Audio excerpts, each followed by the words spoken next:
How the hell are we going to get the real answers on this thing, Steve?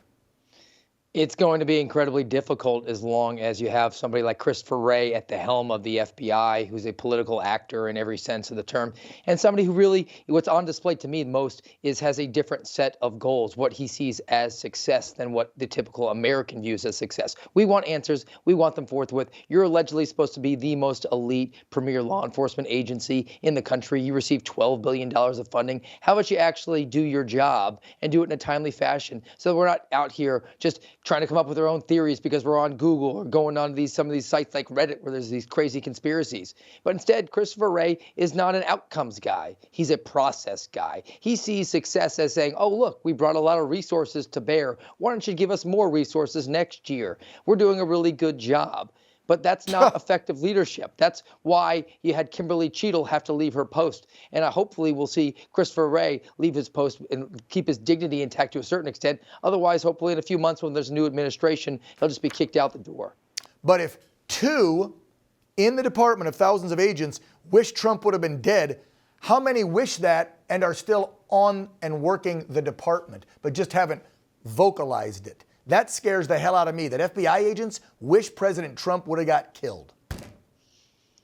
Well, this isn't the first instance of any sort of political partisanship, particularly to President Trump. You had the whistleblowers, like myself, like others who I'm friendly with, we escorted out the building, and then the FBI conducted a security division interrogation of our colleagues, and they asked them form questions. They said, your answers are compulsory. You must tell us the answers to these questions. And number 1 was, how do you know the individual? Number 2 was, what does he think of President Trump? This is a purging effort on behalf of the FBI. And I think they dealt with those 2 who wished ill on former President Trump. They probably gave them on-the-spot awards, probably gave them 8 hours off and gave them a free vacation, maybe a cash bonus from everything that we've seen from this ridiculously partisan agency at this point.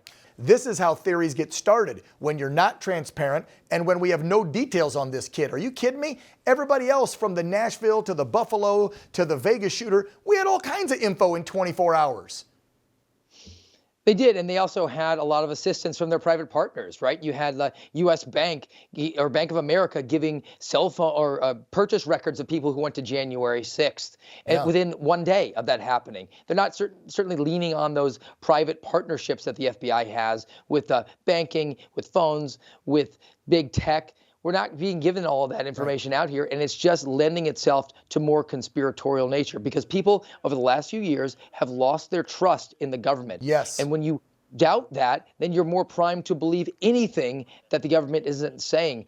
This could easily be mitigated. They could have regular daily briefings That'd on what be happened. nice, There's right? no expectation of privacy from this kid. He's deceased. There's not going to be a prosecution.